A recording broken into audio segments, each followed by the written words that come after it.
Шүүхийг ил тод нээлттэй байлгах зорилгоор шүүхийн шийдвэрийн цахим санг нэвтрүүллээ.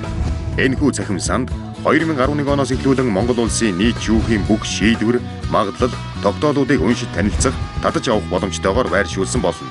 Цахим сан нь шүүхийн үйл ажиллагааг бүрдээмжтэй болгох, эрдэмтэн, багш, судлаач, хуульчдад судалгааны ажил хийх, оюутан сурагчдад гарын авлага болгох, хуулийг зөв хэрэглэхэд, жишг тогтооход ач холбогдолтой юм.